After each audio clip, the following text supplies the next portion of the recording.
Hi guys, it's me, Rusty78609 in Central Texas, USA. It is 3:21 p.m. Central Standard Time on a Sunday afternoon, and I'm sitting here fixing to do another video after I get my camera set up properly, which, shouldn't take too long. But anyway, it's a beautiful day outside right now. It's about 74, 75. Actually, I've got the windows closed now, because I want it to warm up enough so when I take a shower I don't freeze my little hiney off. So having said all that, what are we going to talk about now, Rusty? Well, I'll tell you what we're going to talk about now. I have had a lot of comments related to these tiny home videos I do. Even though I'm no expert on tiny homes, I just happen to know that people are interested in that sort of thing. And whenever I run across one, I'll do a video of it. And the one I ran across the other day was, I can't remember what size it was, but it was around $7,000, and it sparked a lot of interest. And but here's a comment, and I'm going to respond generally to some of this stuff, because again, I am no carpenter, I am no builder. I haven't built a home. I did build a home one time, but it's been a long time ago, before most of y'all were born.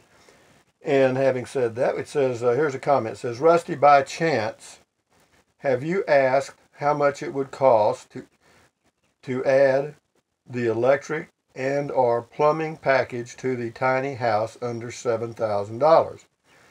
Not complete electric, water, just plumbed basics. Okay, well, two things. One is check the video that was done by Exploratory Glory. That's one, because he'll give you a lot of tips on simplicity, okay? And his link is on that video several times. So just, go to that tiny home video I did, the one you looked at, the one under 7,000, and you'll see a link to his channel, because he's doing it. I mean, he's actually living in one, and that makes a big difference. But having said that, right here, I would be off grid totally here in Central Texas, except for one thing.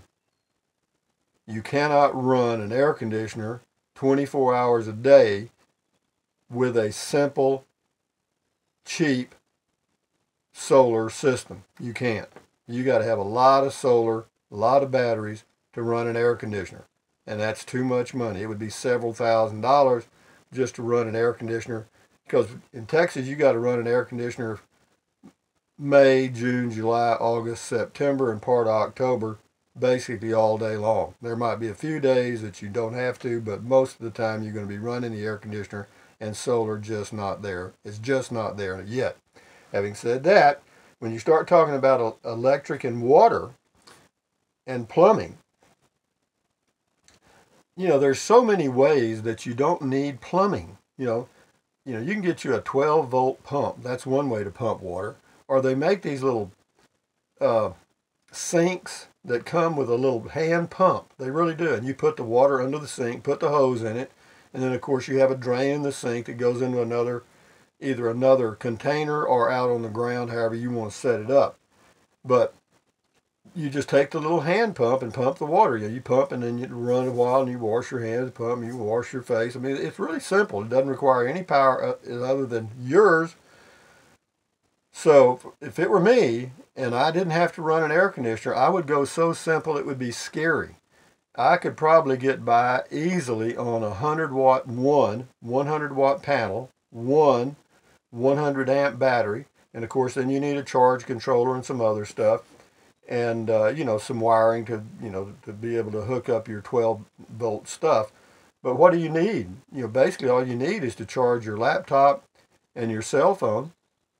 There's your entertainment right there. You don't need a TV at all. You can watch everything you want to watch on your laptop or your cell phone. That's it. That's entertainment. You can play games and all kind of stuff doing that, and then charge it using the solar and the battery. Again, I've said this before, but solar does not run anything. All it does is charge batteries, and then the battery supplies the power for running the device, whatever it happens to be. And then again, as far as plumbing, you wouldn't need any. You wouldn't need any. You could actually go without any electrical wiring other than what it takes to get your solar power onto your battery, which your battery could be right outside or on the porch or wherever you want to put it. And have the solar panels somewhere. And you can either get the standalone solar panels, and you can get those, 100 watts going to cost you anywhere from $200 to $300 right now, and the price is coming down. Or you can get a totally portable unit that has everything ready to go for about $350. And I mean, it's ready to clip the deals to the battery and go. And so, so you could get by so cheap. And then like this guy used a composting toilet. They cost about $400 in that range. Depends on the type you get and how sophisticated it is. Or you do like I would do, and I promise you I'd do it. I'd just poop in a bucket and put it in the trash can. That's the end of that shit, so to speak. And as far as showering, you can rig up a shower so simple it'd be scary. Just cut a hole in the floor, get you a little children's swimming pool and put it on top of that hole. Seal it some way so the water doesn't get out. Rig you up a shower curtain, and you're done. Okay, that's it. Shower done. Could you have hot and cold water? Yeah, you sure could.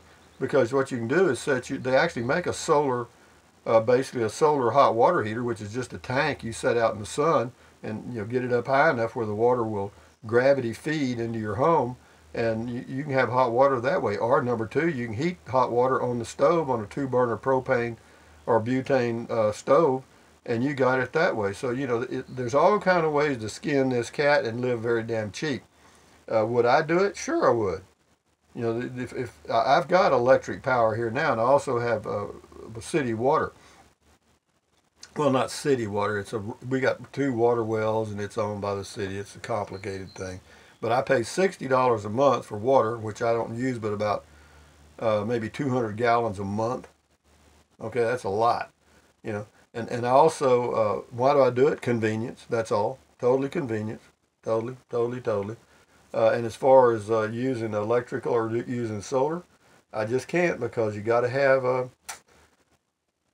have air conditioning in Texas. Now, for you guys that live in the colder climates, you're not having to worry too much about air conditioning. Obviously, you need a fan maybe sometimes, but in the cold part of the year, you need a way to heat. And of course, you can use propane. I guarantee you, it's as safe as anything you got. I've got propane heat in my RV. Every RV has propane heat, and so you can get by with propane. You can fill a 30-pound bottle of propane right now for about $14 where I live. Okay, $14. Now, for heating, a 30-pound bottle in our coldest weathers in January, one of those bottles, and I do run the furnace occasionally when it gets really cold. Other than that, I just use electric heat. But assuming I didn't have any electric heat and I ran the propane furnace all the time, then one of those bottles would last me about a month, depending on how many really cold days we had. And so you're looking at, let's just say $20 a month for propane in your coldest part of the year. That's still cheap, man. But again, all this stuff, we've got so many people that are interested in these houses that your biggest problem is not going to be the build out. In my opinion, the biggest problem you're going to face is finding a place to put it. If you've already got a place to put it, then you're 90% home. The rest of it's just a piece of cake. In fact, you could just set the blank building out there and live in it. I'm telling you, you can work it out. I promise you. If I can go camping in a Toyota Prius for 28 days in a row, and poop in a bucket, and live comfortably, hey, come on. And I'm fixing to go camping in a pickup with a camper top. And by the time I get through with it, it's going to be damn comfortable. The only problem I've got right now that I'm thinking on is keeping it cool. All right, and I don't want to drag a little 5,000 BTU air conditioner and rig it up and all that crap, or try to use some kind, or cut a hole in it to use a max fan vent thing, that blows out and blows in and all that. You can do all that stuff. I don't really want to cut a hole. Anytime you cut a hole in the roof of anything, leak is coming sooner or later. Holes in roofs are not good. But having said all that, for me, the problem with the camper top is going to be the issue of keeping it cool. And now if you can park under a shade, big deal, that helps. But parking under a shade, there's a catch-22. You park under some of these pine trees or some of these trees, And the next thing you know, you're going to have some stuff on your truck you can't get off with gasoline. You know, I mean, some of that sappy stuff that gets on your vehicle out there in the boonies, actually in the forest, I've had it on my Prius, and it sucks. But that doesn't have anything to do with living in a small home, does it? Well, anyway, I just follow the trail wherever my mind goes. I mean, if it wants to go somewhere, I just let it go. My mind is free roaming, so to speak. In other words, there's no fences in here. It just kind of goes where the hell it wants to, and I know y'all have noticed that. It's called wandering, okay? So having said that, guys, with you tiny home builders and livers or whatever, you know, I admire you. I mean, go for it. Again, the trick is going to be finding a place to put it. You know, fixing it up on the inside to be livable would be just plain fun. That's all I got to say about that. That would just be fun to see how creative you could be with different types of woods and stuff. Like this guy that I recommended, Explorer or something, I can't remember the name of it, but he used pallets, you know, like they set stuff on boxes and stuff, and you can buy those or get them you can get them for nothing most places. They'll give them to you just to haul them off, and he just used that wood and put it on, and that made his walls. But so guys, just hang in there and take your time, man. Take your time. Take your time. That's what it's all about. The guy I was thinking about, it's his channel is called Exploratory.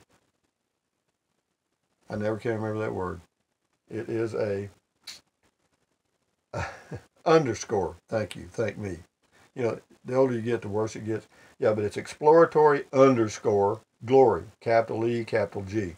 But having said that, guys, thumbs up, carpe diem, adios, bye-bye, buy USA made when you can. Drink plenty of water. 3 quarts a day will not hurt you. Take deep breaths. Breathe in through your nose and out through your mouth. Do it several times a day. Why? It relieves stress. Stress is right beyond, is before stress in the alphabet. Stress? You like that one? It relieves stress. Stress. Relieve stress. Hello, stress. Anyway, when you relieve stress, that will lower your blood pressure. Lowering your blood pressure is good for you. And then stretch, walk, and keep your health, because I'm going to go camping with my camper top real soon. Probably got 3 more weeks, I think. Maybe less, depending on it. Anyway, enjoy your day, guys. Adios. Bye-bye. Show both my teeth.